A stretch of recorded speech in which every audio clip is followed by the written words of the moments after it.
Good afternoon, ladies and gentlemen.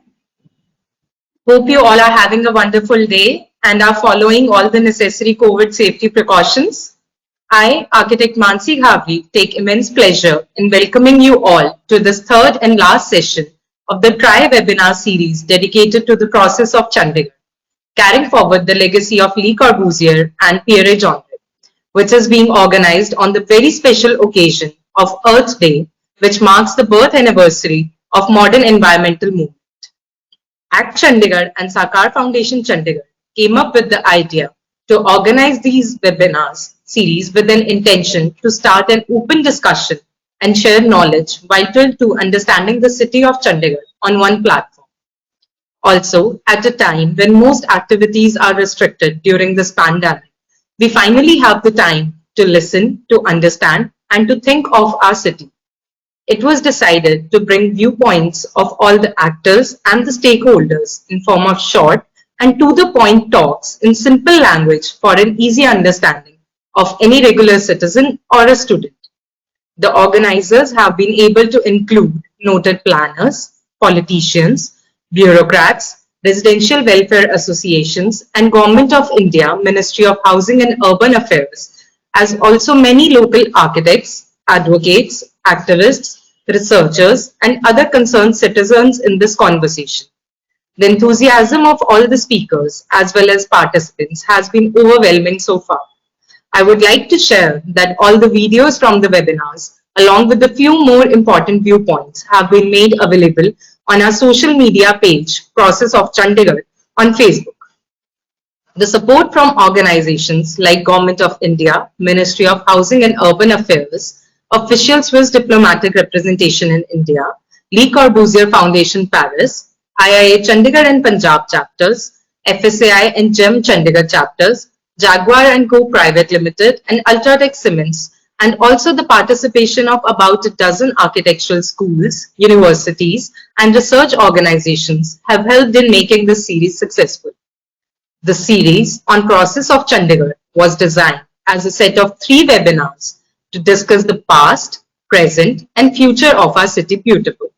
In the first session, various experts dwelled on the legacy of master architects, outlined the original vision for Chandigarh along with its changed regional dynamics, the period of ad hocism that followed, and also the highlights of Chandigarh Master Plan 2031 that was created and notified as a result of a long-drawn struggle involving interventions by the Punjab and Haryana High Court. In the second session, we learned about the various aspects of functioning of the city as we see around us today. After an impassioned appeal by renowned architect Shivdat Sharma to save the character and beauty of the special city, Shri Jagdish Sagar, IAS, former advisor to UT administrator, spoke to us about the challenges of administering Chandigarh within its given mandate. Shri R. Srinivas from Ministry of Housing and Urban Affairs apprised all on the status of regional coordination issues that the city of Chandigarh is facing with the neighboring townships and the states.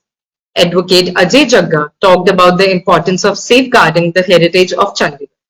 And engineer Vinod Vishesh talked about the need for a more strengthened democratic framework for its governance. Involvement of residents in the decision making about the city's growth not only helps the city prosper, but also makes residents liable to think about the city. One such example is Indore city, which was recently declared the cleanest city of India. The single most important reason for Indore bagging this title is the combined efforts of the city's people, its public representatives, and government officials. Indore's journey is inspiring, and the steps it took are now being followed by many cities in India and across the globe. Today's webinar focuses on the need of public participation to ensure a sustainable growth of this Chandigarh city. To start with the session, I would first like to invite architect Ramneet Ghadial to give the welcome address. Over to you, ma'am.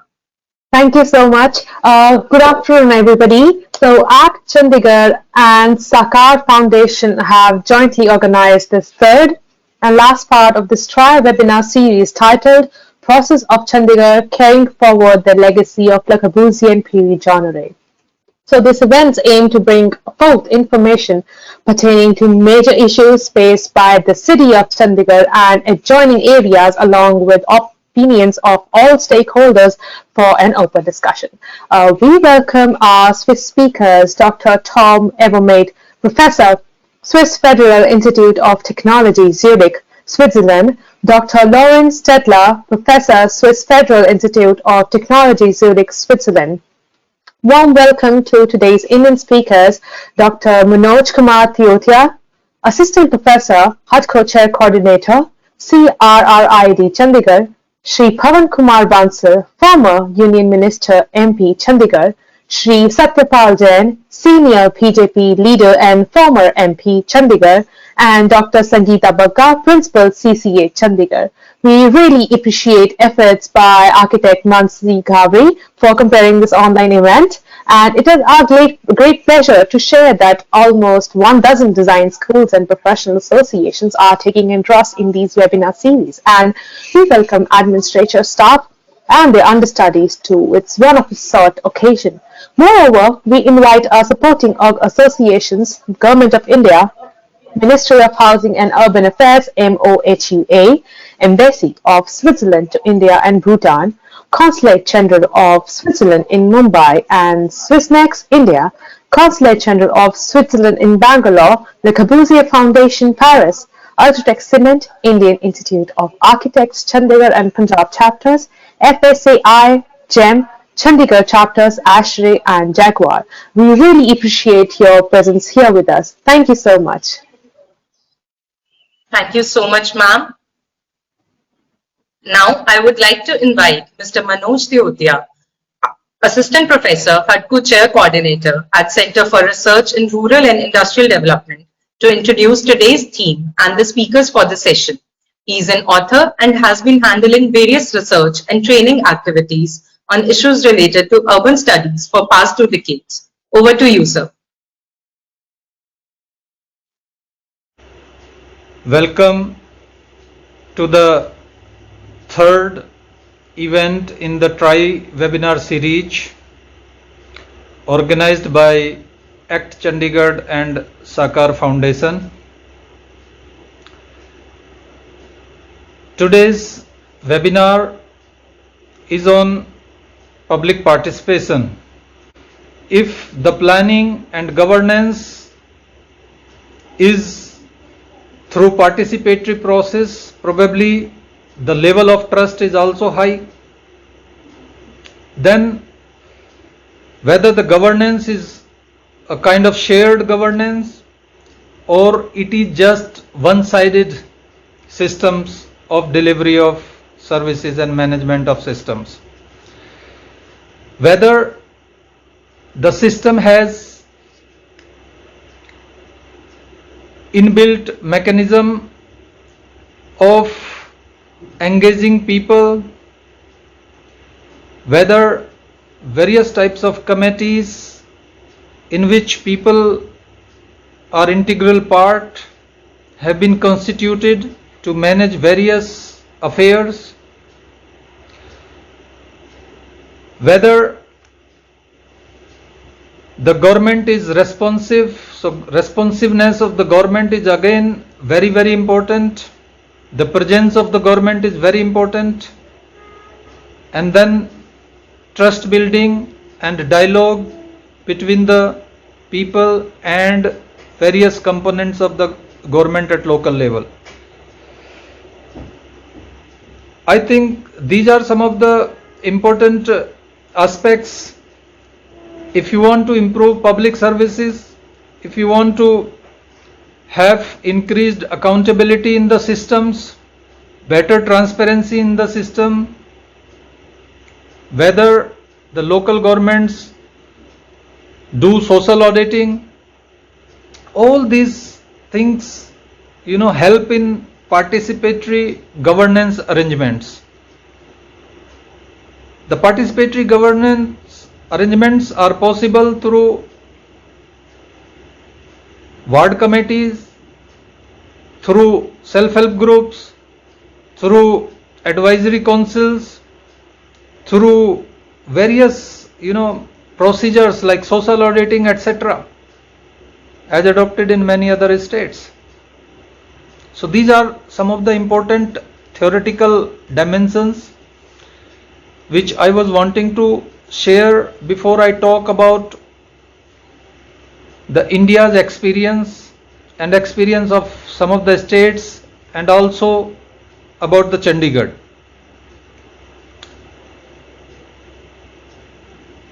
Some studies indicate that implementing participatory governance in developing countries has been a very challenging task. It has not been very easy to implement participatory governance process in many countries. India's response to participatory governance has been mixed kind of response. Some states have done good, but majority of states lack participatory governance. Chandigarh, which relies on Punjab Municipal Corporation Act, because the same act has been extended to Chandigarh, Punjab Municipal Corporation Act 1976, after 74th Amendment it was extended to Chandigarh. Whether these acts and many other legal, institutional and administrative arrangements have been inherited or from other states, or they have been evolved in the city through participatory mechanisms. These are very important dimensions if we talk about participatory governance. It was only after the enactment of 74th Constitutional Amendment Act that Chandigarh came up for the first time with the elected governance in 1996. And in the elected governance, it was thought that since it has elected representatives, it has people's representatives, it has provision of ward committees and district planning committees, so it was thought that the process of planning and governance will change drastically. But somehow things have been very slow and not up to the mark like in many other states where the participatory planning and governance mechanisms are very, very strong. If I highlight another issue which is related to the advisory council, that is another important aspects in the context of participatory governance. It could play a very important role if it has different subcommittees to work on various important issues and subjects in the city, to plan, to manage the things, help in oversee the things by conducting regular meetings, discussing various dimensions, prioritizing various requirements, the needs. But there has been a lot of ad hocism in conducting the meetings, in selecting the people, I think the entire process of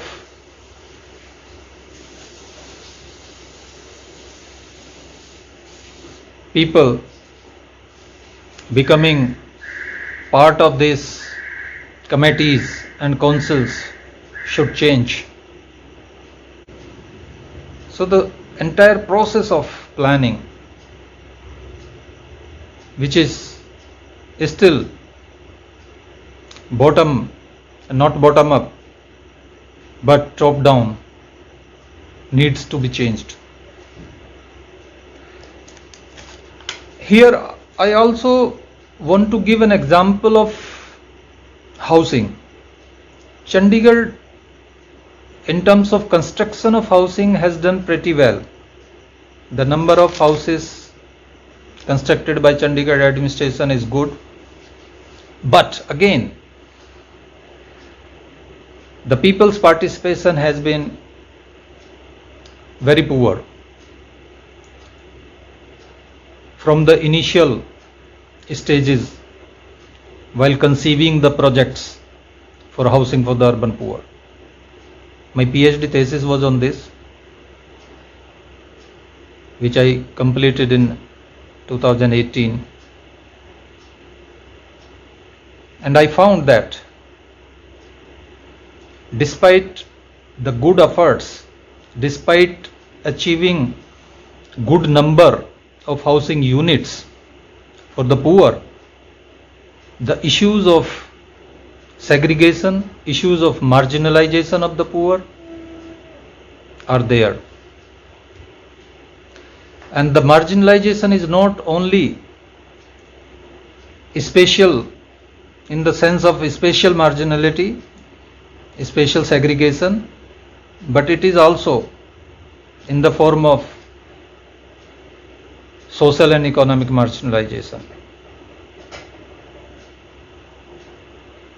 You can see that poor people, slum dwellers, they have put together in several localities, whether it is Dhanas, Sector 38 West, or Sector 56, or in Ramdarbar, or many other localities.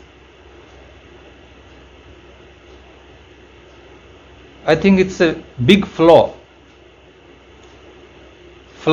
in the system of planning.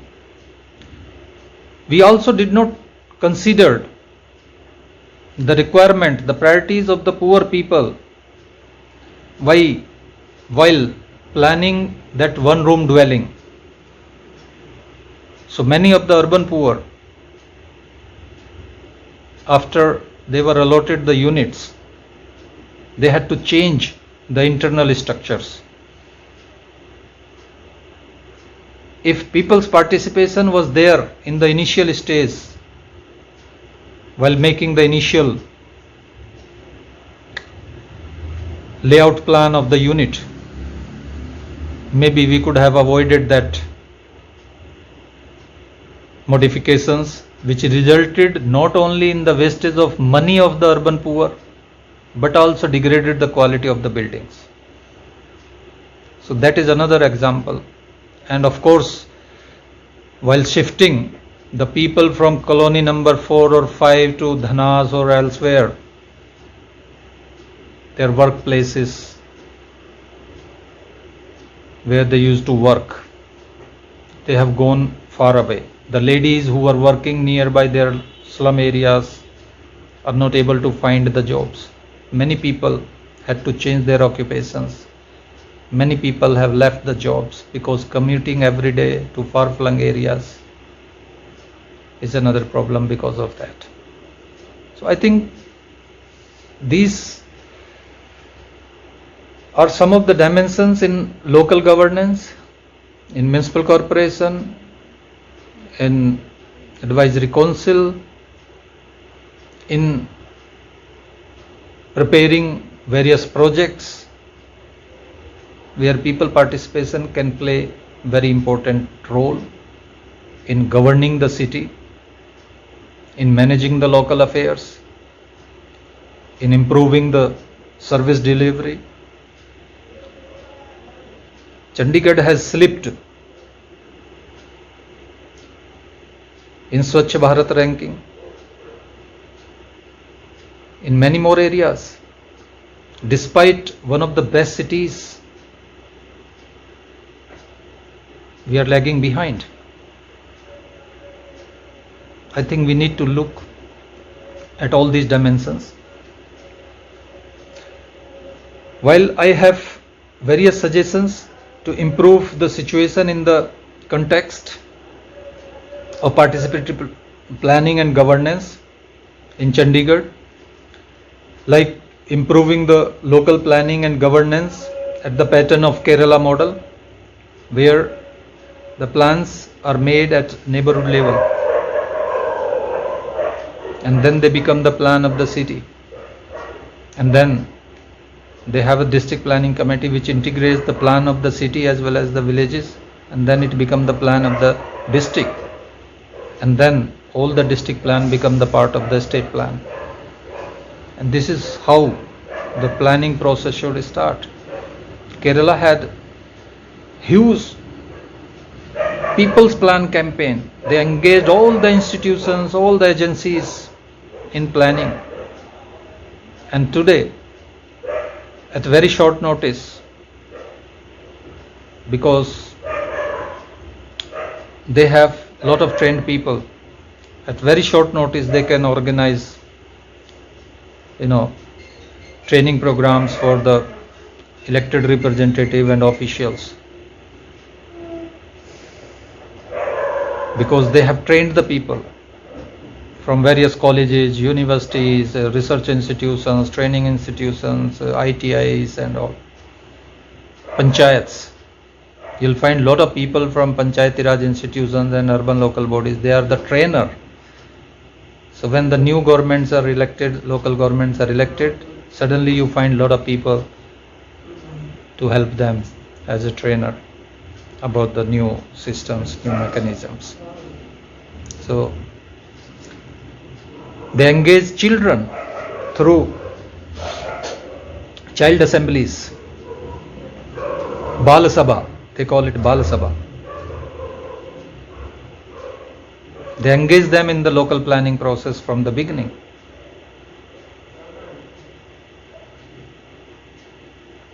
So Kerala's model is very efficient model, very good model.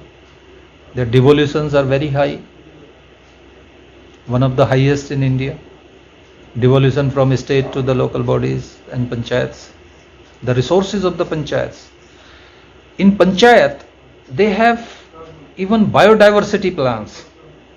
I don't find it here even in the municipalities. They don't know even what is biodiversity.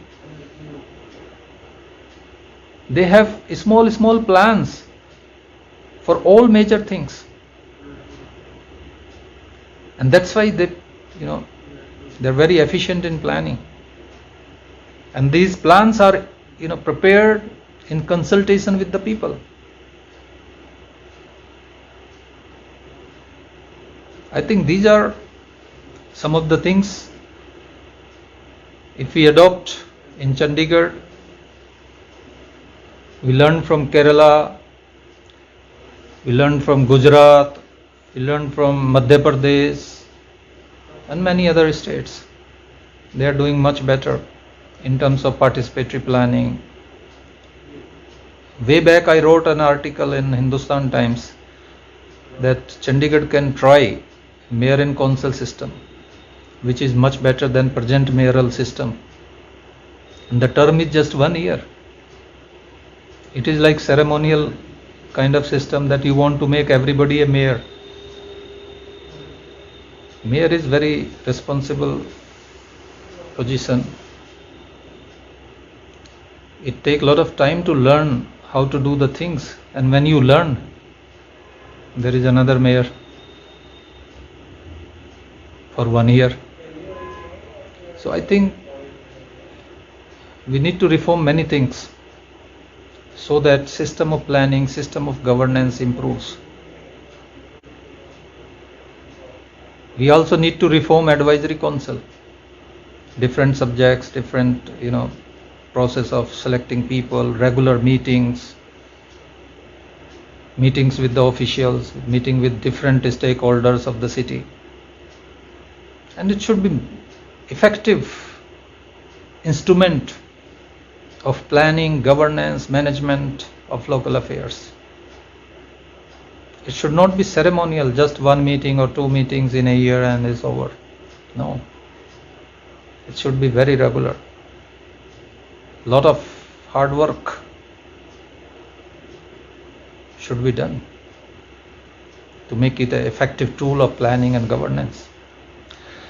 So, I'm a researcher. I have a lot of things to talk, a lot of ideas, but I think time doesn't permit, and we have a very good panel of experts who will be talking about various dimensions of planning and governance in Chandigarh.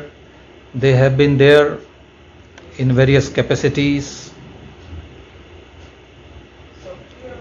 We have Dr. Tom Evermade, Professor for the History and Theory of Urban Design, Swiss Federal Institute of Technology, Zurich, Switzerland, who will talk on learning from everyday Chandigarh, urban futures of the recent past.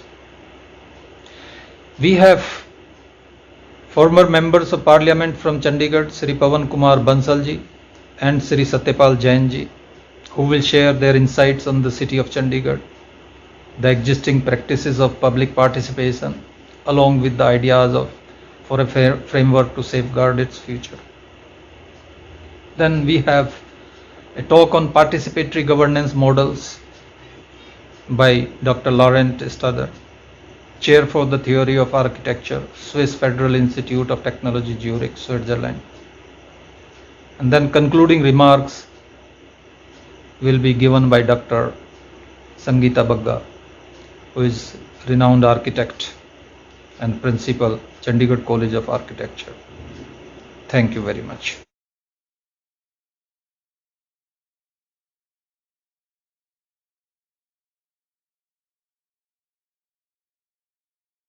Thank you so much, sir. I would request everyone who is having an issue while viewing the video or hearing the video, please rejoin the webinar. You'll be able to hear and view after that. Moving towards the next session of the day, I would like to invite Dr. Tom Evermate, Professor of History and Theory of Urban Design at Swiss Federal Institute of Technology, Zurich.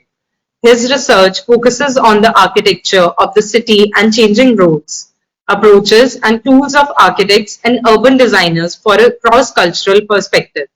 Today, he will be discussing about the prospects of indigenous modern urbanism in Chandigarh. Over to you, sir.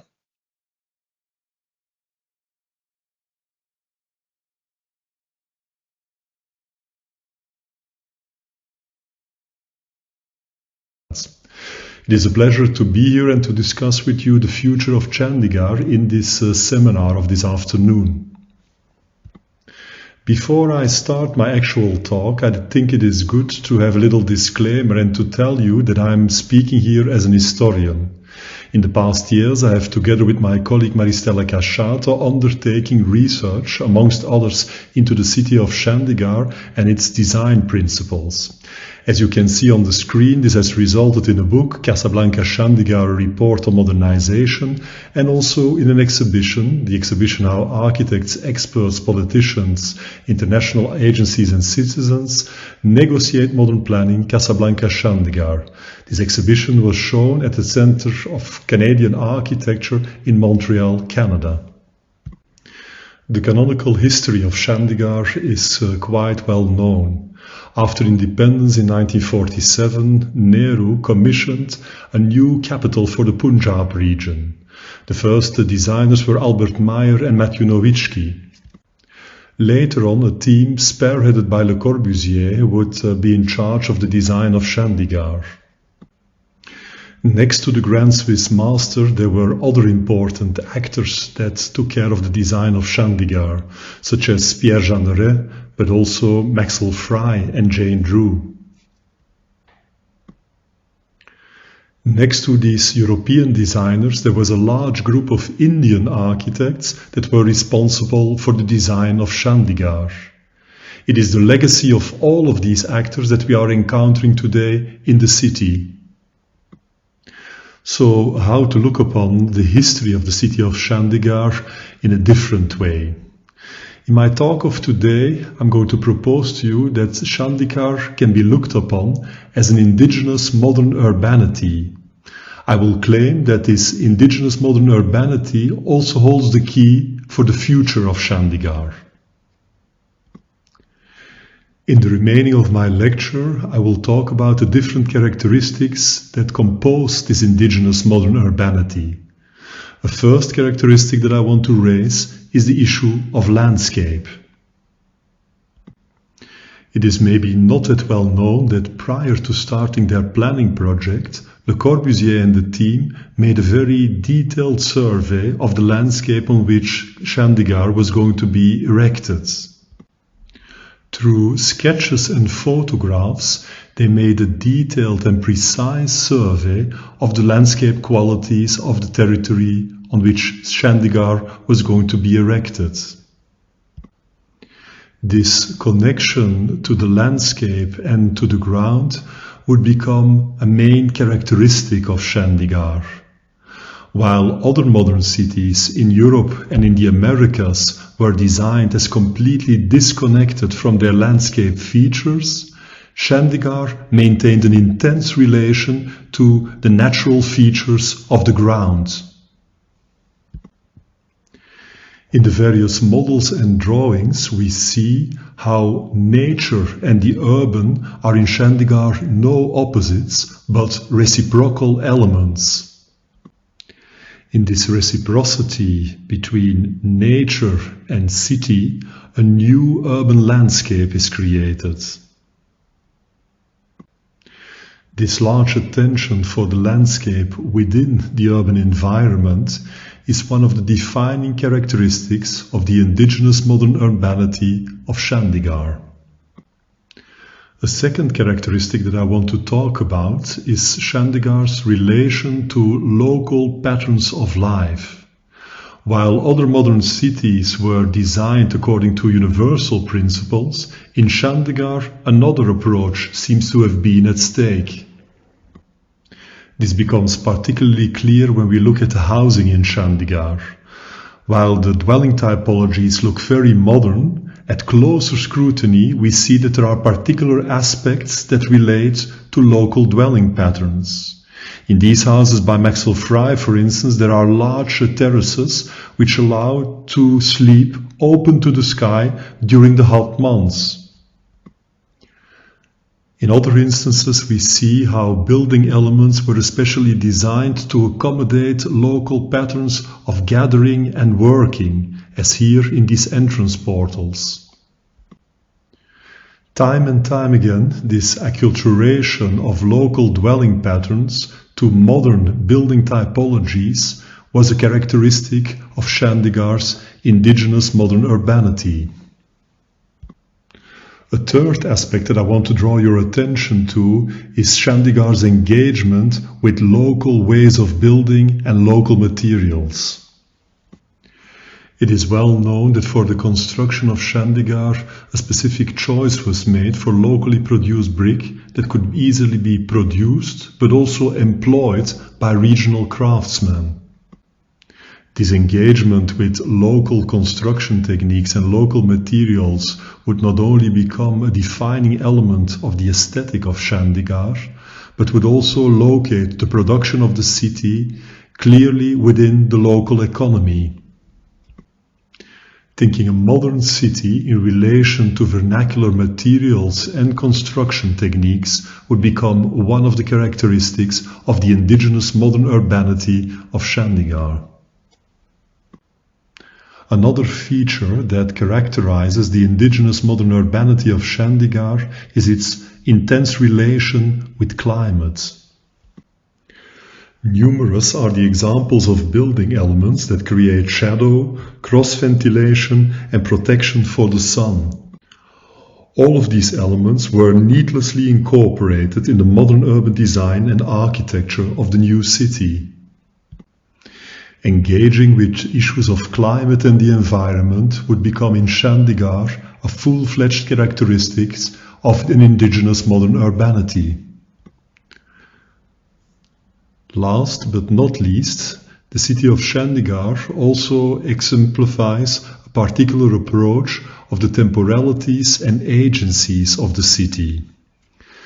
Instead of looking up urban design as proposing a final blueprint for the modern city, the project for Chandigarh is an attempt to mediate between the different temporalities and the different agencies that are at work in the city.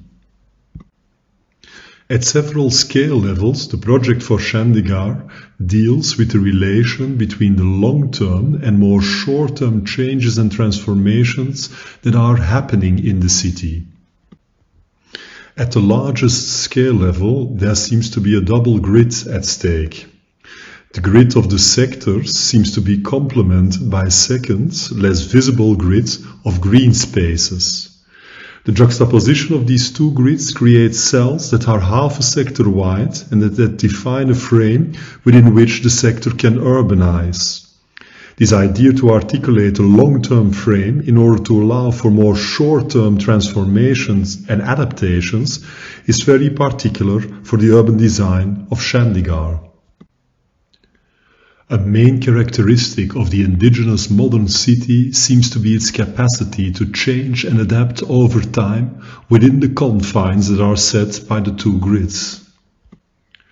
At the scale level of the buildings, the urban designers and architects of Chandigarh created the principle of aesthetic controls. Precisely designed and sturdy concrete frames in the facades of buildings that comply to a predefined urban rhythm. These building elements represented the long-term static principles of the built environment, while allowing more short-term transformations to take place. The aesthetic controls secure an urban rhythm, continuity and coherence in the city for the long term, while allowing for difference, hybridity and ambiguity for the short term.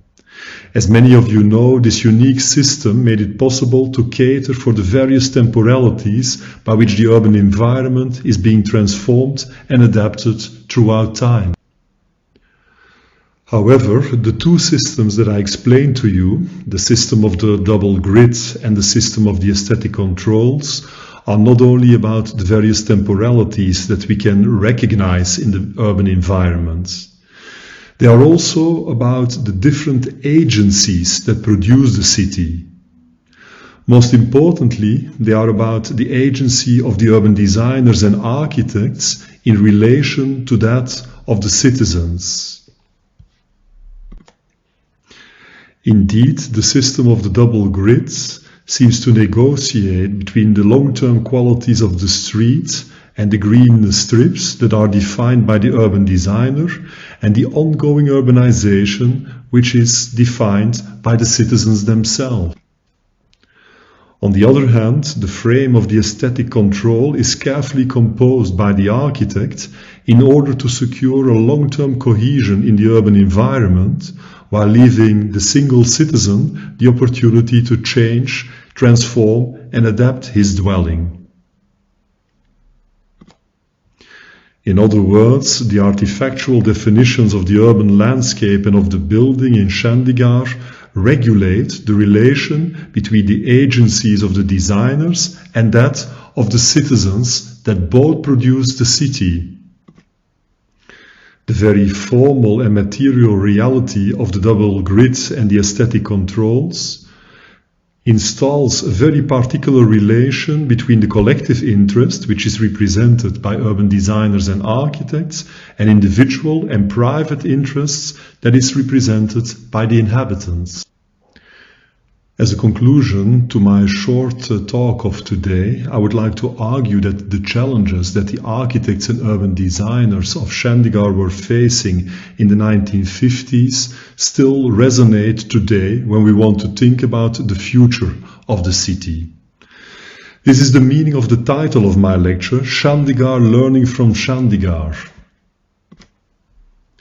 Indeed, I believe that we cannot think about the future of Chandigarh today without taking into account the main characteristics of the indigenous modern urbanity that this city represents.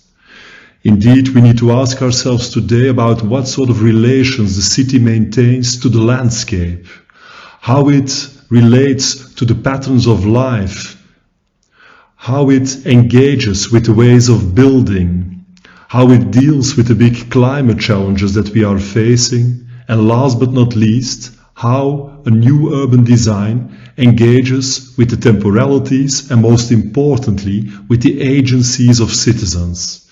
These are the challenges that Chandigarh is facing, thinking about an indigenous modern urbanity for the 21st century. Chandigarh, learning from Chandigarh.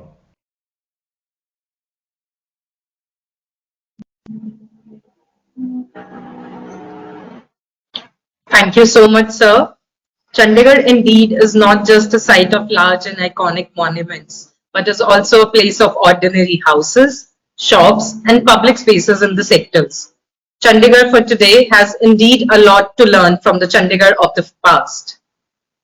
Moving to the next session. For the next session, we have with us 4 times MP from Chandigarh, Shri Pawan Kumar Bansalji. Shri Pawan Bansal requires no introduction to the residents of the city beautiful. Having led an active public life for almost 5 decades, and after having served the city as well as the country in multiple capacities, always sharp, witty, articulate and meticulous, Shri Pawan Bansalji will be talking about his ideas of New Chandigarh.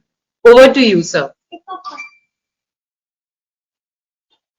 Shri Surinder Bagaji and friends, I congratulate members of ACT Chandigarh and Sakar Foundation for organizing this 3-day webinar on process of Chandigarh in collaboration with the Embassy of Switzerland and the Corbusier Foundation, and deem it my privilege to participate in it. Because of the current pandemic, we miss the benefit of a lively physical program where I personally would have had an opportunity to interact with experts in different fields. I also confess that I have not yet had the opportunity to view the proceedings of the earlier 2 sessions, but will do so soon to benefit from your deliberations. Speaking on today's sub-theme, public participation, I recall my being part of Chandigarh's public life in different forms and capacities since the last 45 years. Pandit Jawaharlal Nehru conceptualized the city as the new capital of Punjab after it lost Lahore to Pakistan in the subcontinent's partition. He articulated his vision of Chandigarh as a symbol of free, democratic, resurgent modern India. Its planning by the celebrated architect Le Corbusier lent it the iconic status of a planned, designed and built city as an example of modern utilitarian architecture.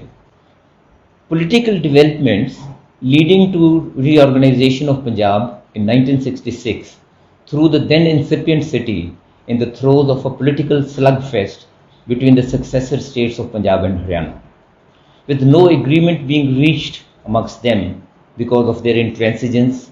Chandigarh was declared initially as a union territory for 5 years. Years back, a status quoist pragmatism lent a de facto permanence to this status. This status now is practically irreversible. However, the city remains deprived of an empowered democratic setup, which is essential to truly realize Pandit Nehru's vision of the city.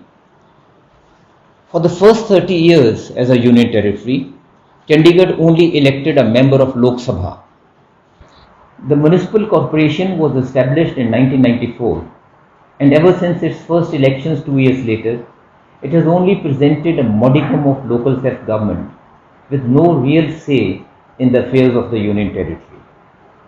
The Member of Parliament is essentially a legislator and enjoys no special constitutional authority regarding the affairs of the Union Territory. It is only informally that he or she may exert influence to get things done, particularly lobby with the Finance Minister and others to get much needed funds for the city. In essence, Chandigarh, like other union territories without legislature, is a bureaucratically run administrative setup. Though men of caliber, experience and attainment have run its affairs, yet civil servants cannot be a veritable substitute for democratically elected people's representatives with necessary powers of governance and decision making.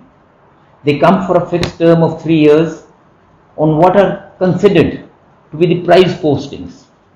Few of them would have an inclination to identify themselves with the yearnings and aspirations of the people and have a hands-on approach to the city's myriad problems. The Member of Parliament is only entitled to recommend public works worth rupees 5 crores per year, but the execution thereof is also tied in red tape, with the concerned officials apparently bogged down with various other responsibilities. This despite the fact that an area smaller than a district in a state has 14 IAS officers and 7 IPS officers, with full-fledged departments with absorbing more and more senior officers. Chandigarh could well be cited as an example of Parkinson's law at work. The elected municipal corporation will complete 25 years of its existence in December this year. But in the absence of transfer of vital functions to it, as stipulated by the Constitution, it has always remained handicapped, rather crippled in its working. The Constitution's 73rd and 74th Amendment Acts assured that necessary functions, functionaries and funds will be transferred to panchayats and municipalities to make them vibrant tools of democracy at the grassroots level. It hasn't happened so far. The administration continues to control many of the functions enumerated in the 11th and 12th schedules. There is no district planning committee in Chandigarh as mandated by Article 243 ZD. The 4th Delhi Finance Commission had recommended devolution of 30% of this UT's revenues to the Chandigarh Municipal Corporation. It has remained a mere recommendation, and the Municipal Corporation is only pressured to impose new taxes. A popular democratic edict says, no tax without election. Members of the Municipal Corporation are elected all right, but it being just a local body, an unelected Union Territory officer has the power to direct it to do his bidding. Resultantly, property tax has seen sharp increase. Water rates have been increased manifold, and on the top of it is a whopping 30% sanitation cess. Yet, there is no processing of solid waste, and the ever-rising dumping ground with its perennial stink has become a major health hazard for the people. Also, roads are in a state of utter disrepair, all because the UT does not have an empowered elected body for its governance. All the open spaces where garbage used to be dumped earlier were turned into beautiful sector parks only after the work was assigned to the municipal corporation. The Panchayati Raj system has completely been done away with. For 3 years, the villages of Chandigarh have no elected representative at any level. The result is writ large on the face of rural areas of Chandigarh. Every development activity just seems to be forsaken. There is in place an Administrators Advisory Council, a body nominated to advise the Governor of Punjab in his role as the administrator of the Union Territory on matters relating to the city. Apart from its meetings being few and far between, it has not served the purpose of being a truly people's representative institution. The meetings are more of a PR exercise by the administration to apprise the chosen few of its work and obtain a stamp of approval. It was not always so. Prior to the practice of appointing Governor of Punjab as the administrator of Union Territory that started in the early 80s, the administrator used to be a senior IAS officer from Delhi, and paradoxically, the then local advisory committee headed by him exercised greater supervision over the functioning of the administration. Every member could send in questions for the regular meetings, and the concerned departments were obliged to submit detailed replies thereto for the committee's scrutiny. At the meeting, any matter could be taken up for thorough discussion. No agenda was then prescribed by the administrator for an inane meeting. Back then, members of the advisory committee had a visible say in the governance of Chandigarh. Without being an elected body, it presented the picture of a truly participatory democracy. And then, now there is supposed to be the Home Minister's Advisory Committee for Chandigarh. I have not heard of its constitution or meetings in the recent past. Twice, the Parliamentary Standing Committee on Home Affairs, headed at one time or the other by late Shri Pranab Mukherjee, who then rose to become the President of India, late Shrimati Sushma Swaraj, and Shri M. Venkaiah Naidu, now Vice President of India, made significant recommendations related to the governance of Chandigarh Union Territory. Nothing happened. Even a directive to the advisor to administrator and other officers to hold a monthly meeting with the local member of parliament on development works of the city was given a quiet burial after the first meeting on the reservations expressed by the Honorable Governor cum Administrator about the directive's constitutional validity. This is the state of Union Territory Chandigarh.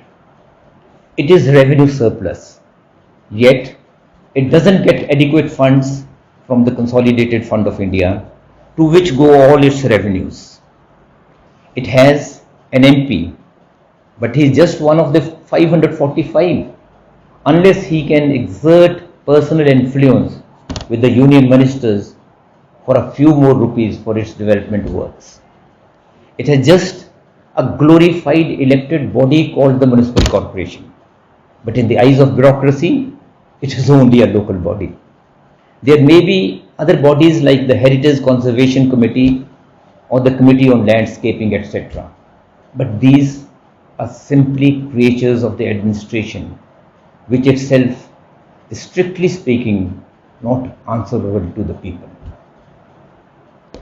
To put in place a responsible elected institution for governance of Chandigarh, a demand of a legislative assembly is occasionally raised in different quarters.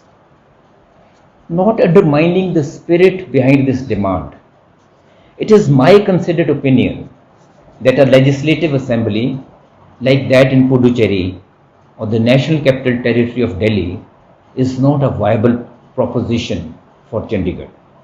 The next best alternative is a Metropolitan Council at the UT level, with the Chief Executive Councillor as the head and executive councillors vested with executive functions and powers of different departments. Only functions like law and order and others could remain with the administrator, who would continue to be the head of the administration like a governor or a lieutenant governor. Article 243S of the Constitution mandates the constitution of ward committees.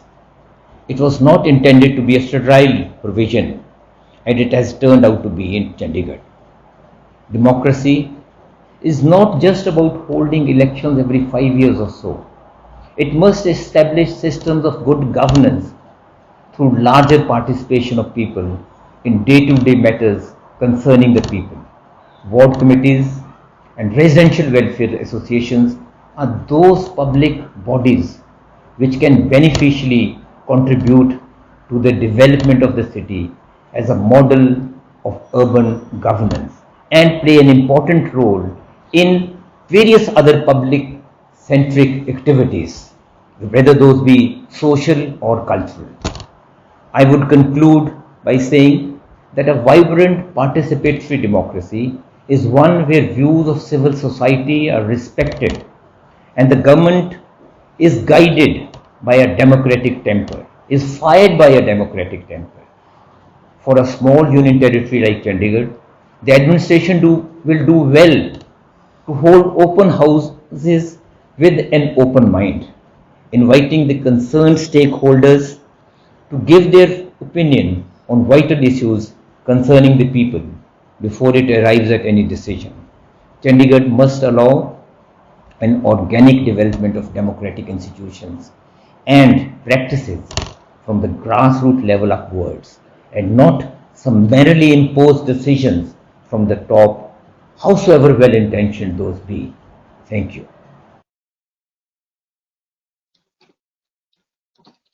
I would request the organizers to kindly please start with the SP Jain sir's video.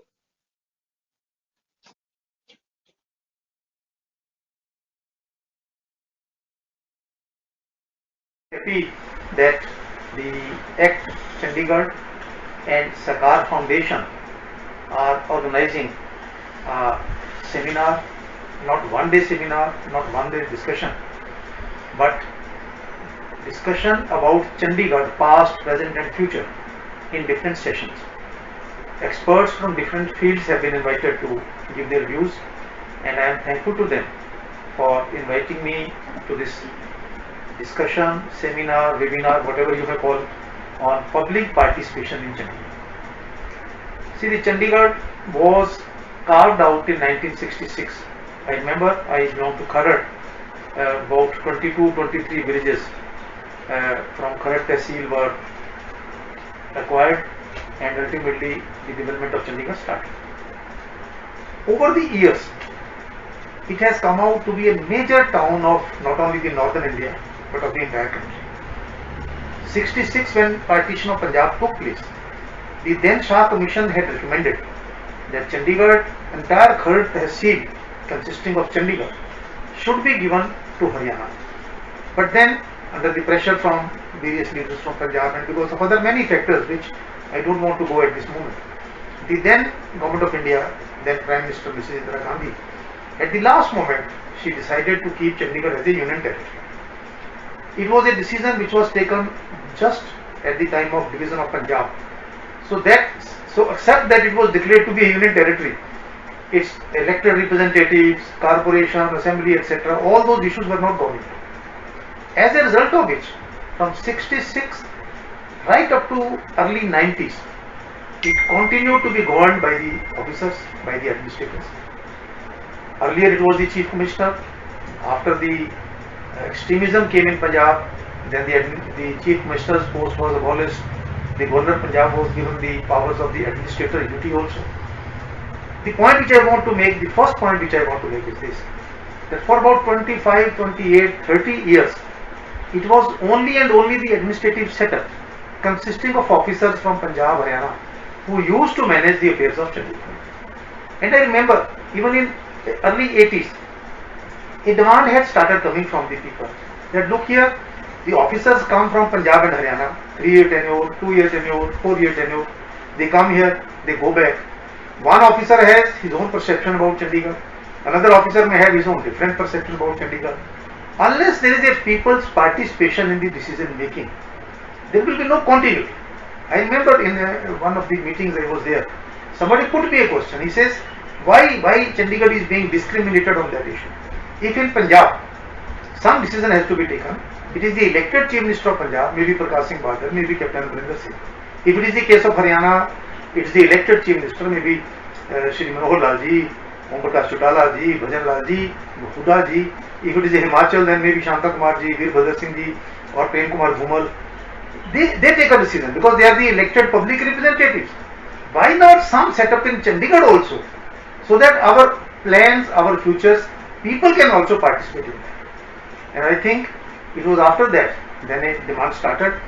In 1994, for the first time, the Parliament of India enacted and made the Punjab Municipal Corporation Act applicable to Chandigarh. That was 1994. In 1996, I was elected to Lok Sabha from Chandigarh. For 2 years, nobody bothered, the then government and the then MP, to hold election to the corporation, so that at least some participation of the people is there in the decision making. And I remember when I raised this issue, at that time, the then advisor, when I was insisting that now the corporation has come into existence, kindly hold the elections to the municipal corporation. And I am telling you the mind of the bureaucracy. The advisor told me, sitting alone with me, that Mr. Jain, now you are the MP here, you are the whole soul public representative. Why should you have 20 more councillors? Why should they be elected? And they will also try to share power with you. I told him, I said, look here, now I have 2 hands to work in Chandigarh. If the councillors are elected, 20 councillors, I will be having 42 hands with me for working for the welfare of the Chandigarh. Bureaucracy never wanted any public participation in the decision making of the Chandigarh. Now, corporation, 25 years have passed. We have the experience of the corporation. I don't want to comment on the working of the corporation as a way. Both the parties have been coming into power in the corporation different times, BJP also, Congress also. I think that the saturation point did not come. There is still scope for raising the level of discussion and the level of issues in the municipal corporation all the time without commenting on any political party. Secondly, I feel that unfortunately in the matter of public issues also, public participation also, political parties are not able to rise above the political concentration. And sometimes on different times they take a different stand also. Like voting right to the nominated municipal councillors. If it suits them, they support this. If it doesn't suit them, they oppose it. But anyhow, that is not the point today. I am of the firm view that in the decision making of Chandigarh, people's participation is a must. Public voice must be heard, because it is the people of Chandigarh, residents of Chandigarh, who know what issues have to be taken, in what form they want the solutions. Now, I give an example. Now, this corona issue. For the last 1 year, we are having corona. All decisions about corona are being taken. I am not criticizing those decisions. Some of them have been very good also. Only by the bureaucrats. Why don't we involve the public representatives also? In a number of areas, I remember, cantonment zone like Bapu Dham, etc., Sector 30B, when it was continued for days together, months together, it was the people who objected to that. Had you heard their voice before that, I think some embarrassing situations could have been avoided. Now the transport policy, education policy, excise and taxation policy, rehabilitation of colonies, the regularization of the need basis changes made by the people in Chandigarh, in the houses allotted by the Chandigarh Housing Board. These are the issues in which public participation, and if I may say without public participation, you may not be able to reach a correct decision. Sitting in the offices, you take a decision, your house will consist like this and all that. But on the ground level when you go, people tell you, now my children have grown up. When I got the house, we were 2 people. Now my daughter, my son has grown up, he has been married, he has his own children also. But this voice may not reach the people who are taking decision unless there is a public participation. How can it be achieved? There are 2-3 ways. It's a union territory. In India, there are union territories which are having the legislative assembly also, like Pondicherry, like Delhi, like perhaps there is one more, Lakshadweep or some other state, UT, where there is a legislature. I feel that all the political parties should sit together and arrive at a consensus whether we should have legislative assembly for Chandigarh or not. Unfortunately, as I said earlier, the moment one raises this issue, it becomes a political issue. Not from political angle. Let us examine it from the point of view of the development of Chandigarh. If not the Vidhan Sabha, I feel there should be an interstate development council for Chandigarh, consisting of the representatives, elected representatives, public representatives, necessarily may not be elected from Punjab, Haryana, Himachal, Chandigarh, who should think about the problems of the region. And because of public participation, many issues can be sorted out very easily. For example, housing. In Chandigarh, thousands of people come from Panchkula, Parvanu, Kalka, Ludhiana, Samrala daily to Chandigarh. They come in the morning, they go back in the evening. Now, if all the public representatives sit together, why can't we have, you may be working in UT Chandigarh, have the housing scheme in Mohali, in Morinda, in Kharad. People come from Parvanu. Why can't we think of having some power plant near Parvanu, Baddi and all that may ultimately meet the requirements of people of Chandigarh. Water, now we are getting the water from Kajoli. Though when the Chandigarh was carved out, they had thought of the Ghaggar dam to be a source of water. But with the passage of time, now we are getting water from Kajoli. If there is an interstate development council for the development of Chandigarh, issues like metro, this can be very easily sorted out by the participation of the people. I have been told that there is already an interstate development council in existence, but unfortunately it should be allowed to work very well. Then there is a Home Minister's Advisory Committee, which consists of people from Jila Parishad, Municipal Corporation and all other people. They should also be made effective.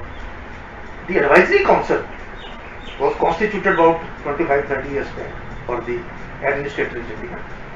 I am very happy that it is working comparatively much better than we had thought about. Now the present governor, Mr. B.P. Singh Badnor, has further divided it into subcommittees and they are doing very good job. Very good job they are doing. But we should also think at this moment, rising above political consideration, should we have only municipal corporation? Or should we go for metropolitan council or mayor in council? Some higher step so that there can be more public participation. I am of the view that in a democracy, we ordinarily call it right from the 10th class, the student says, government of the people, by the people, for the people. But it should be by the people also. For the people, it can be even by others also. By the people means the public participation is a must, and I am very confident. I have been moving in Chandigarh. We have retired officers here, ex-servicemen, IAS, doctors from the military defense forces, which I have been calling that these are the FDs. Chandigarh is having the FDs of vast public experience. If you give a chance to those people in public decision making, I am very confident that ultimately Chandigarh will once again go higher, higher and still higher and be not only a very prominent and a most beautiful town of India, but we can be among the 4, 5, 10 beautiful towns of the whole world also. For that we have all to work together, ignoring political considerations, rising above your own personal political consideration and thinking in the best interest of the Chandigarh. I hope that sooner or later this issue will come and ultimately we will be able to involve public representative, both elected as well as non-elected also. There are many people who may not like to contest election. You can't expect retired military officers, retired IAS officers, doctors to contest election. So the participation by the residents of Chandigarh, elected, non-elected, professionals, non-professionals, should be ensured, which will go a long way in the overall development of the Chandigarh.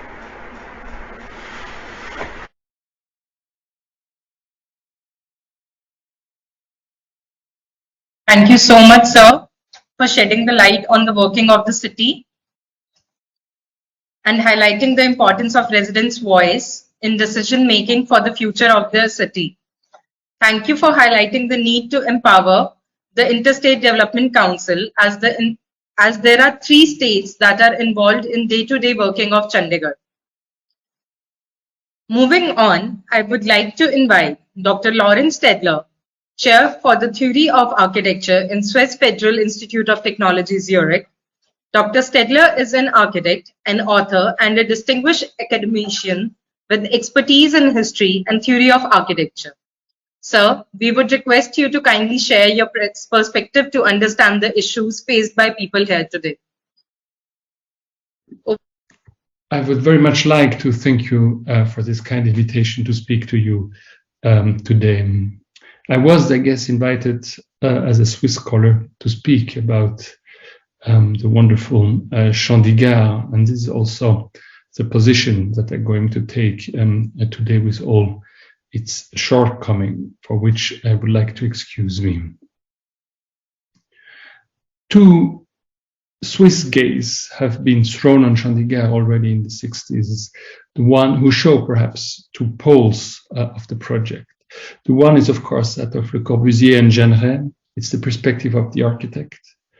It's the promotion throughout his writings, throughout his books, of an authoritative view, which on a project which somehow concludes lifelong patient search, as he would say himself. The second gaze, and it's perhaps also a second pole, is that of Alain Taners, a filmmaker, who celebrates throughout his movie, which was shot in 1966, the endeavor of building a city. It's the celebration of a city in becoming, where earthwork, brickwork, and construction work is at the center of the movie. Rightly, the two views have to be criticized if we speak about public participation. In the case of the architecture, of course, because we know the authorship was much more complicated as that of a single person.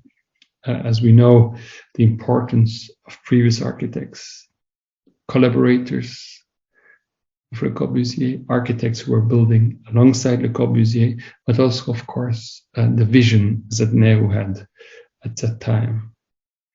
But also on the level of an urban scheme, because Chandigarh is also the continuation of an international, or at least Western debate, which was widely discussed among architects, engineers, urban planners, hygienists, at least since the 19th century. So Chandigarh is a frame for a larger discussion, which deals with the question of what democratic institutions are, how they should be placed inside an urban scheme, how modern traffic and circulation has to be managed, what living and housing would mean in the 1960s. But also on the level of architecture, of course, Chandigarh has the signature of its architects, but perhaps much more important is how much Chandigarh changed this language because of the climate conditions, because of the building materials, because also of the existing craft. So it's necessary to change our gaze, or to move, and to say perhaps that Chandigarh is not important, or not only important because of its architecture, but perhaps, or its architects rather, but because architects is the incorporation, expression of its time, like the antique Rome was that of its time, or the Aztec Mexico in the 14th century, or Shanghai in the 15th century. It's the expression of a global and public debate about what architecture is, should be, what a capital should be, how it can be built, how is it lived, and how it would be transformed. We have to change our gaze because, and there it's where Tanner comes in, because Chandigarh is not only the vision of a few on the paper, but it's a common endeavor. It's not only about architects, engineers, but also very much about workers, a lot of women, animals, and so on. It's necessary to change the gaze on the city, not only to look at the heroic endeavor and construction of the city, but also to look at the traces, at the marks that have been left of the city, its streets, its buildings, its landscape. What I want to transmit in this short message is that we have to look at the city not only as an object, as a matter of concern, of public concern, not only as its architecture and its design, but also as a site of negotiations in the 60s, but up to today. And what makes the quality of any city, it's the density of the relations and the density of the negotiations of these relations. If I rely on the three topics or three problems that were transmitted to me, that of traffic, that of parking, that of slums, I think we can quite nicely or quite well frame what that is mean, because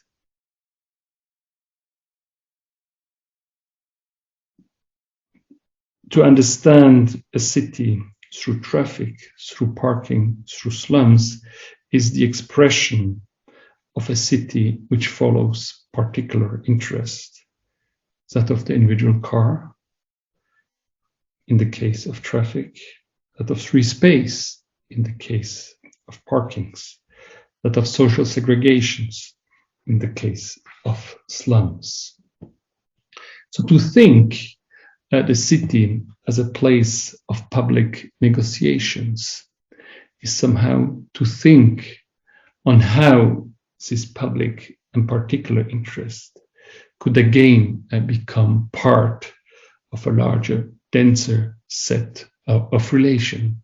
And probably this has to be done on very different levels, as public participations will probably has to take place on different levels. Perhaps free spaces is a question of local engagement. Individual cars, that of public administration. Slums, for sure, that of political decisions.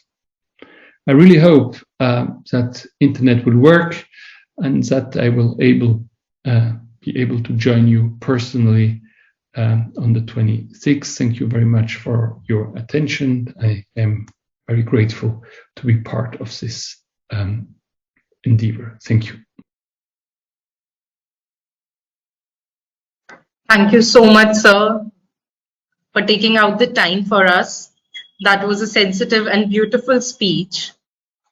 Going forward, a city must be viewed as a place for public negotiations. That is truly said. Now, I would like to invite Dr. Sangeeta Vagga, Principal of Chandigarh College of Architecture. She will be sharing with us the role of the institution in the process of Chandigarh. Over to you, ma'am. Good afternoon, everyone. For today's seminar, I have been asked to conclude and to express my thoughts on the role of academia in the development of a public participatory tool in the government mechanism of any city to be administered.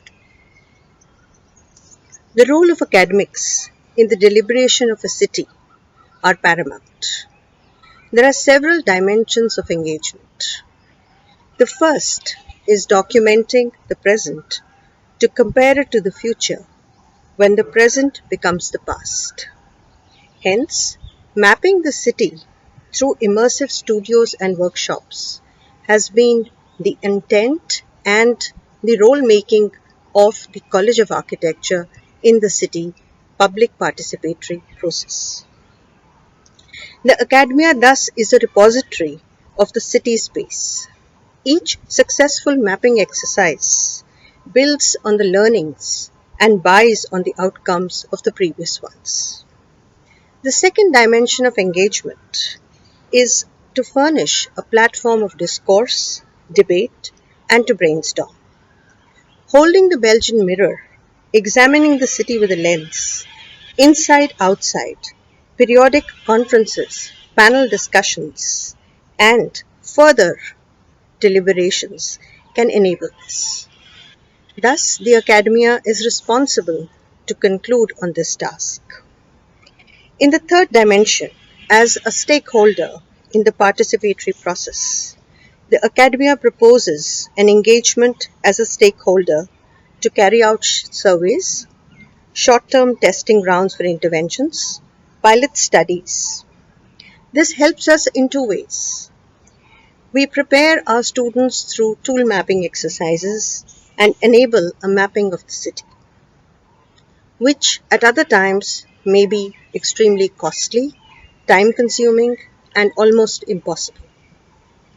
As an instrument of transmission of knowledge, the academia can disseminate to society at large the real purpose of the city, its values and principles through forums, research projects, public participation, exhibitions, movies, and preparation of graphic material. By including the architecture, town planning, and urbanism into its curriculum, academia can empower its products who become ambassadors who can educate the public at large. The role of CCA as a laboratory to furnish architects is as old as its creator, Le Corbusier. Established in 1961, there were three things that were part of the curriculum of the teaching learning at CCA.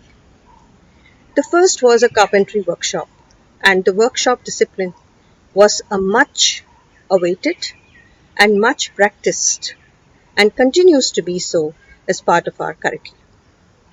As a repository of this, handcrafted wooden wall models of the city were made, and workshop became an important part of the curriculum and continues so till today. The second was the establishment of an audiovisual laboratory and the development of architectural photography as a discipline. As a history recorder, the archival collections of photographs of CCA holdings are worthy of mention. The development of a research and documentation cell to develop the infomograph, to provide information on the city, and books on Chandigarh has also been active endeavor of the CCA. Notable among these are Documenting Chandigarh Volume 1, the complete works of Pierre Jeanneret, Maxwell Fry and Jane Drew, Trees of Chandigarh, a small booklet on the tapestries of the Capitol complex, an socio-economic atlas or an urban geographic atlas of the city.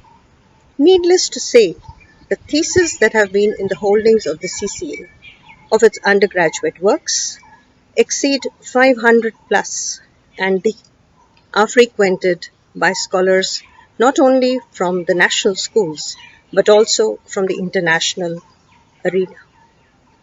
Therefore, I would like to conclude by saying that the academia is that armature of public participation and can contribute significantly to the governance of the city with little cost, great cost effectiveness, and ample time. Thank you.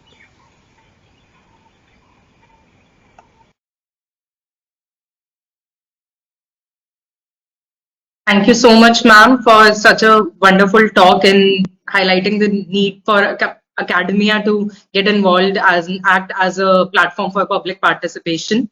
Now, I would request all our panelists to kindly switch on their cameras so that we can continue with the question answer round. Today in the panel, we have with us Architect Surinder Baga, Architect Aradhna Jindal, Architect Shilpa Das, Dr. Manoj Kumar Teotia, Mr. Jagdish Sagar, Dr. Harveen Bhandari. Starting with Mr. Sagar, I would say. So what is the one thing which you regret that you could have done for Chandigarh which you could not?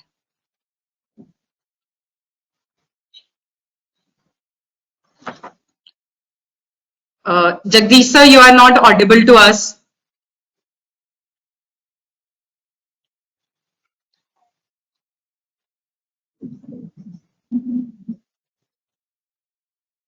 Yeah.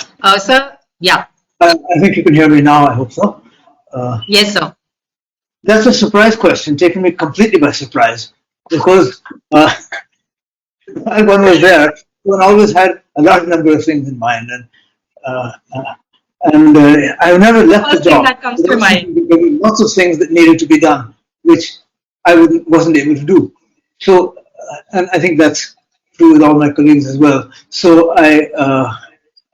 I'm at a loss to answer that one, except perhaps that we had started that project that Dr. Sangeeta Bagga referred to about documenting Chandigarh, and the second volume of that, the first one was about Jeanneret and the English couple, Jane Drew and sorry, the name escapes me. But the first volume was about their architecture, documenting it, and the next volume didn't get made. Perhaps that is a small regret. That was supposed to be the second half of that project. But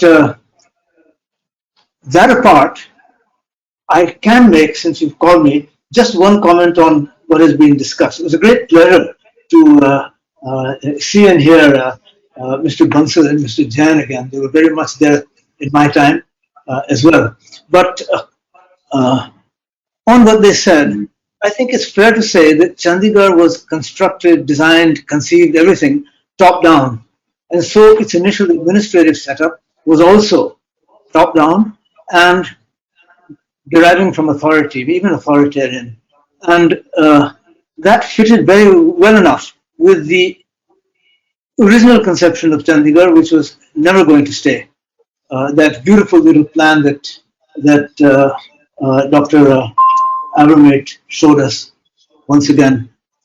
Chandigarh was never going to be like that, and therefore the city is going to be something vastly different. It's going to have slums. It's going to have 3 or 4 times the population that it was meant to have, counting the extensions of Mohali and Panchkula, counting all that, and it's going to be much more than it was ever going to be.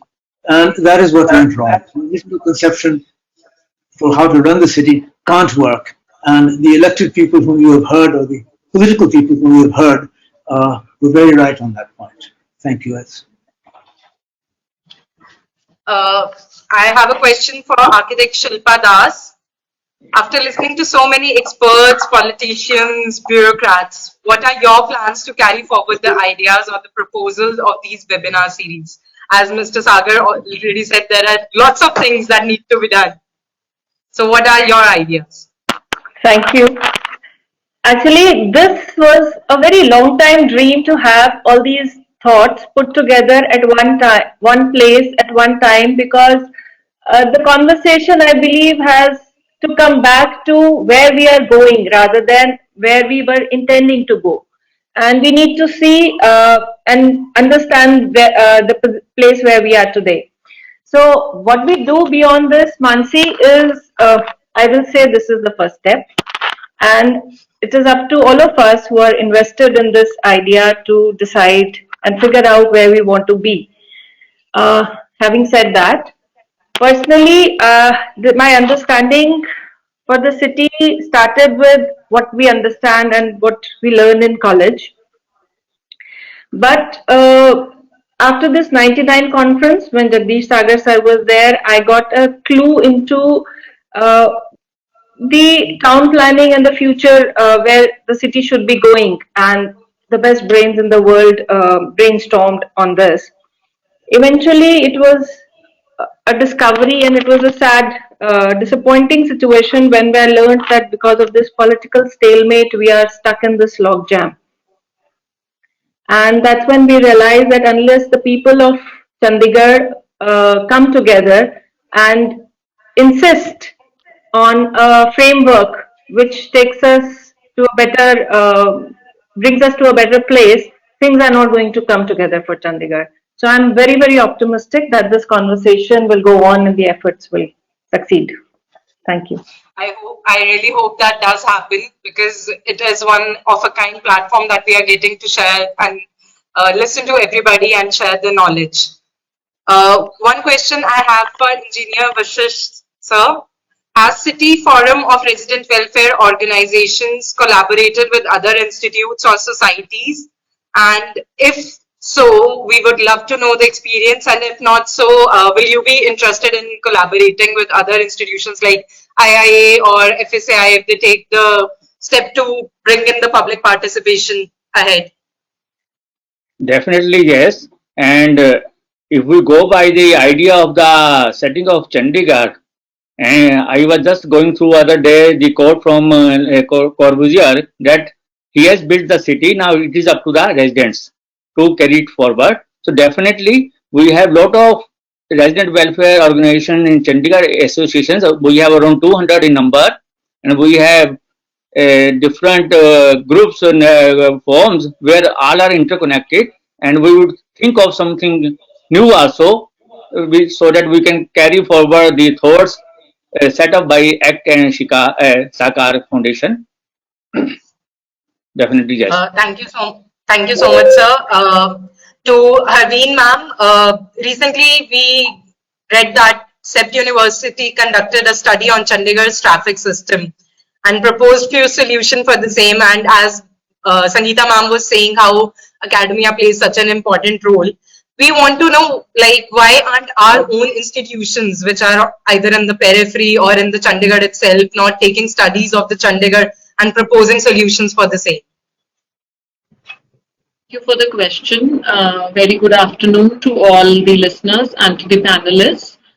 I would say rather it's not the case. It's not that the institutions are not taking up. In fact, we as a school, Chakkara School of Planning and Architecture, have done a few exercises in the city around. We did a documentation exercise in Sector 22, starting right from the Aroma, covering the entire V4 till the Light Point. We also did a similar exercise in Sector 15, including the Ready Market and the entire area behind, where we documented, we also took interviews, we also recorded the traffic pattern. Then another exercise was done on disaster management in the Bank Square of Sector 17, Chandigarh. But I would say there has been some gap. We've not brought it forward. We've not brought it in public domain. We haven't shared it with anybody. So this series of webinar has given us also that vision that we should bring it up. And there are many other exercises. In fact, I remember a very nicely done thesis by one of our students who had worked on the Capitol complex. So we would definitely make initiative and bring those studies in the public domain so that it can be discussed and taken up further. Thank you. I would like to ask Mr. Baga, you have worked as nominated councillor and presently a member of advisory committee of Chandigarh to Union Ministry of Home Affairs as well. What according to you is lacking in Chandigarh? Thank you, Mansi. Thank you. I worked in municipal corporation and I found that for a budget of say 800 crores, there is only one architect. And all the drawings are, not available, but work is being carried out in Chandigarh. Whereas I went to Vancouver for a population of 6 lakhs, they have 300 professionals working for the city.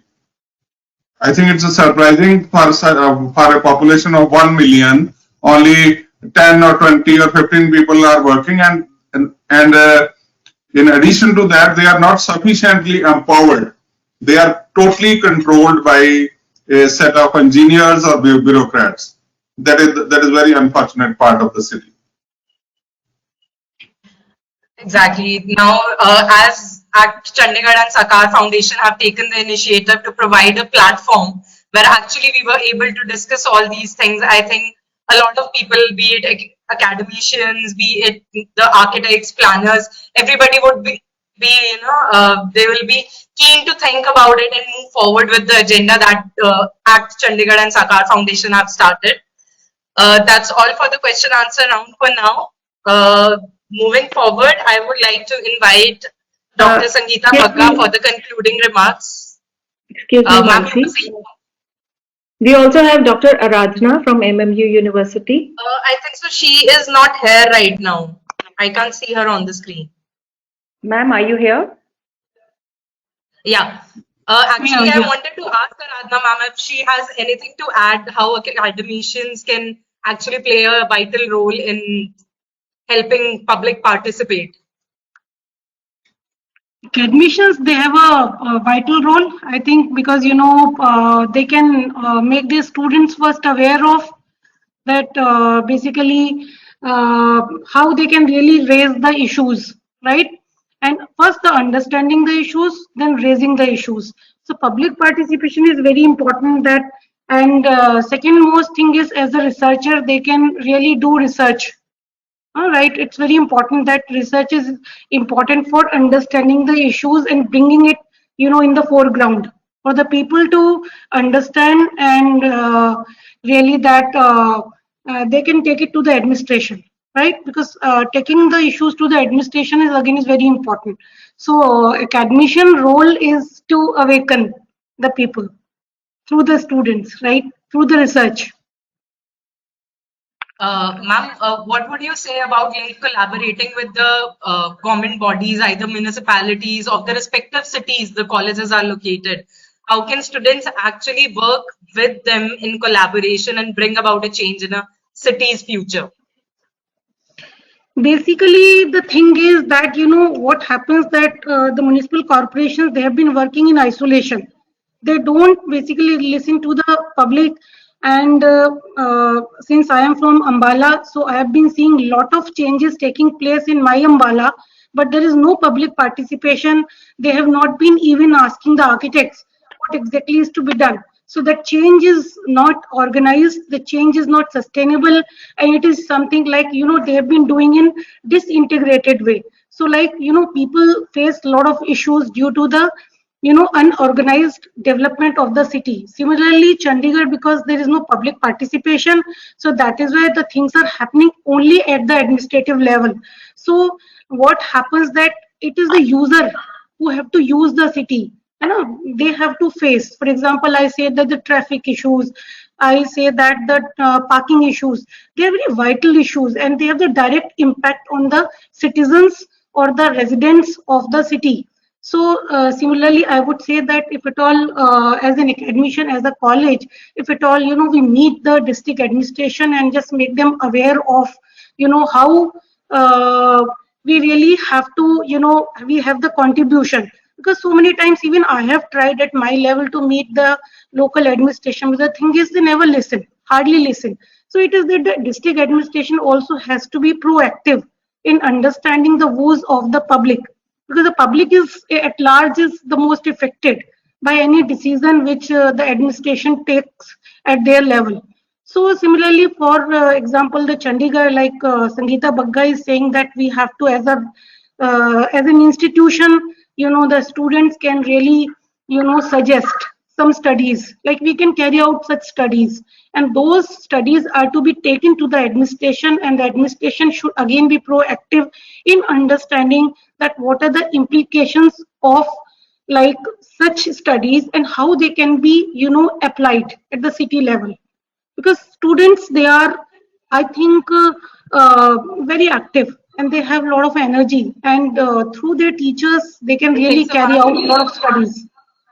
I think so. People like organizations like Act Chandigarh's Sakar Foundation, who are actually involved both in academia and this platform making thing, these people can actually help us bridge this gap that is between the public, the residers, and the government officials. So yeah, this is a trio. Basically, this is a trio, because all have to be proactive. It is not just, it's a not one man's territory or one man's job. It has to be an army of people who can actually do this. Moving on from our question answer round, I would like to invite Dr. Sangeeta Bagga to conclude the session for today.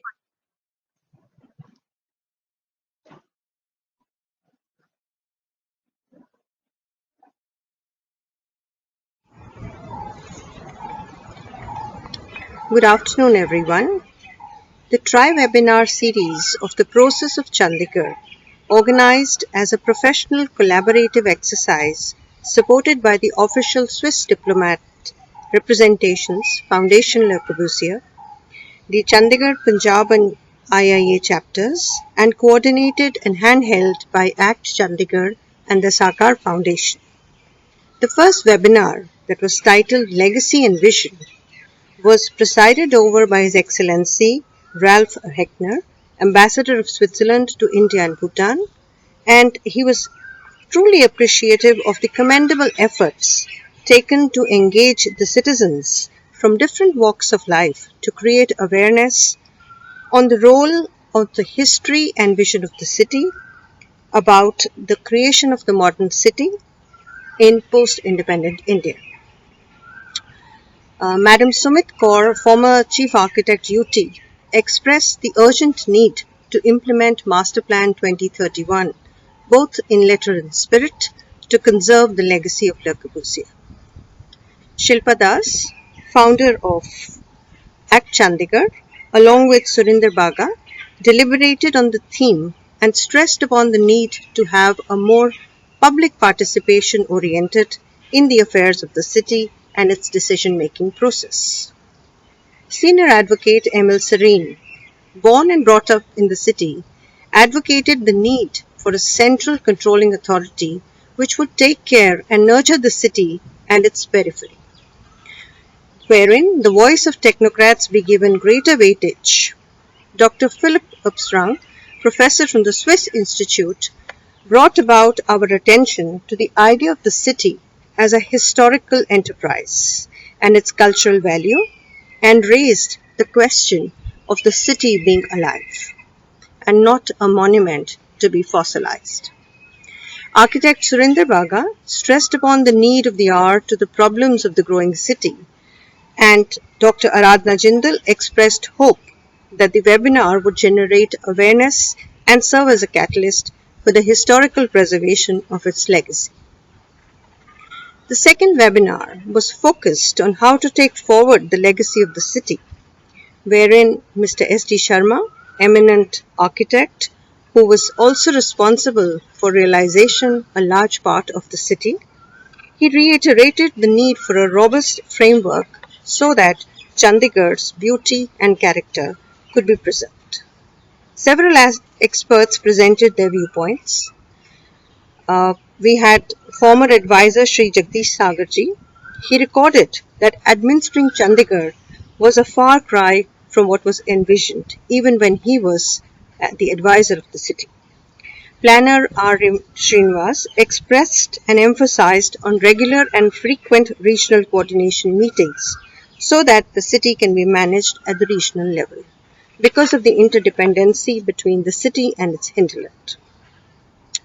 Dr. Harveen Vandari, Deputy Director of Chitkara, School of Planning and Architecture, expressed hope that such deliberations will make the city better in the future.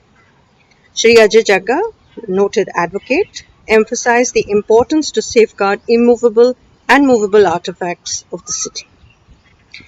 Today is the concluding webinar on 22nd of April, for which we have all been listening to the deliberations. The theme was public participation, which was introduced by Shri Manoj Teotia, who has been working for several years with CRID, the Center for Rural Research and Industrial Development, and his work and contribution to the research on the city is undoubted. Shri Pavan Bansal, senior advocate, expressed his concerns and even wanted to participate physically, albeit the pandemic. He has expressed his concerns for the city, and he congratulates the organizers on the occasion, and he feels that a greater voice needs to be given for electing the people's voice, and the civil society must be respected and the government must be guided by the democratic temper. The Union Territory needs a small open house mechanism involving stakeholders right from decision making at the grassroots level. Shri S.P. Jain, former MP, was also a veteran to the city, recalls how the city was created from the villages of Tehsil Khar, where he himself belongs, and the decision to keep it a UT in 1966 at the behest of Srimati Indira Gandhi. And he continues to say that for 30 years there was a government set up, and the need for public participation and the voice of the people only arose in 1994. But he still feels that the public voice requires to be heard at a much deeper level. There's a need of a transport policy, an infrastructure, housing policy. However, it is also important that these policies be shared with the public at large. Dr. Lawrence Stolder from the Swiss Federal Institute highlighted on two key stances that we need to take for the city. One on the project by Corbusier and Pierre Jeanneret, which he claims that Chandigarh needs to be a wider debate on a global level. And the second, he recalls the movie by Alan Tanner in 1966, where he says that the densities of negotiations are extremely key and important in the making and the continuity of the city. For Tom Alvermate, who is a historian and faculty at the Swiss Federal Institute, there are two historical thoughts that need to be considered. For Professor Alvermate, the key is the indigenous modernity that is important for the city. It is characterized by the relationship that the city has with 5 elements. The first is the indigenous landscape. The second is the climate. The third is the local men and methods and materials which contribute to an east-west dialogue. And the construction of dwellings which may be modern in their temper but definitely indigenous in their temperament and the way of life. Last but not the least, he insists upon a negotiation that must be there with the temporal and the agencies that are responsible for building the city. These deliberations have continued in the last 2 hours and are going to stay with us for several moments and in time. And within the framework of public participation, the role and responsibility of academia has already been reiterated by me, so I would not delve much into it, except that to say that different palettes and layers of the city are there, and the academia can serve as a strong armature to the governance of the city in making the public voice heard and appreciated. Manoj Teotia, in his deliberations, has reiterated the idea of trust making, which is so important and significant in today's world. He says there are several good things that have been done in Chandigarh. However, we need to make planning inclusive. We need to talk about housing for the urban poor to make it inclusive. We need to talk about social and physical equity. We also need to talk about the issues of segregation and marginalization should be done away with, and that can only happen when right from the inception, from the grassroots level, we are able to engage in a public participatory building and design process. The Swachh Bharat has been a good thing for Chandigarh. Many new projects are also coming up. However, he has been citing time and again the case of Puducherry, the case of Madhya Pradesh, the case of various other states where participatory planning has actually engaged and brought about good results, right up to the Gram Panchayat level. And the bottom-up approach is what Manojji has been talking about. And in some ways, he has been reiterating that even having the child assembly is right at the grassroots level, from where if we start inculcating the values of public voice and participation in the youth, in the young ones, we will go a long way in creating an inclusive society which will have public participation, which will hold the government in hand and walk forward to make the city much more inclusive, a worthy place to live in, and an ideal city that Chandigarh was envisioned to be.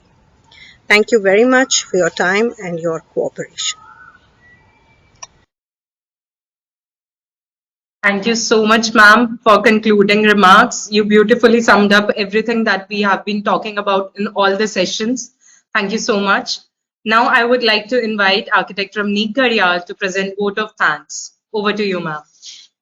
Thank you so much, ma'am. So, good evening to all present here. It is my pleasure to propose a vote of thanks for the contribution of each and everyone for having made this last part of this series of webinars a memorable event. Also, we'd like to express deep gratitude to ACT Chandigarh and Sakar Foundation for giving us this opportunity to meet and exchange knowledge. Special thanks to our Swiss guest speakers, Dr. Tom Alvermate, Professor, Swiss Federal Institute of Technology, Zurich, Switzerland, Dr. Lawrence Stedler, Professor, Swiss Federal Institute of Technology, Zurich, Switzerland. We are really indebted to today's Indian speakers, Dr. Manoj Kumar Tiotia, Assistant Professor, Hot Co-Chair Coordinator, CRRID, Chandigarh, Shri Pawan Kumar Bansal, former Union Minister and MP, Chandigarh, Shri Satyapal Jain, Senior BJP Leader and former MP, Chandigarh, for sparing their valuable time to participate in this third and last part of the tri-webinar series titled Process of Chandigarh, Carrying Forward the Legacy of Corbusier and Pierre Jeanneret. Special thanks to Dr. Sangeeta Bakka, Principal CCA Chandigarh, for offering concluding remarks today. In addition to that, we are really grateful for the academic and research institutions, Chitkara University Punjab NHP, CCA Chandigarh, IPS Academy Indore, Lovely Professional University Jalandhar, RIMT University Mandi Gobindkar, CT Group of Institutions Jalandhar, GNDEC Ludhiana, MM University Sadapur Ambala, IKG PTU Mohali and CRRIT Chandigarh for their wholehearted participation. We are really grateful to our supporting organizations such as Embassy of Switzerland to India and Bhutan, Consulate General of Switzerland in Mumbai and Swissnex, India, and the Ministry of Housing and Urban Affairs, Government of India, Consulate General of Switzerland in Bangalore, Le Corbusier Foundation, Paris, Ultratech Cement, Indian Institute of Architects, IIA, FSAI, and GEM, Chandigarh and Punjab chapters, ASHRAE, and last but not least, JACWA. So our special thanks are all due to all of you for being with us here in the tri-webinar series. These webinars have been a great success with all of your support. Thank you very much indeed, all of you. Our profound appreciation is for the multitude of media personalities for their wholehearted support for this program. Thank you very much. Thank you so much, ma'am. Once again, we apologize for all the technical difficulties that we faced in today's session, but we are grateful to our supporting organizations and all the audience. Thank you for making these series of webinars a success. We would like to share with our attendees that in collaboration with about a dozen architectural schools and university, various type of competitions were organized, which included sketching, poster making, photography, and many more on the eve of these webinars. We are planning to organize a special session in the coming days to share with you the inputs received. Till then, we request you to stay connected with us on our social media page or Facebook for our upcoming events. Thank you all. Hope you all have a remarkable day ahead. Thank you.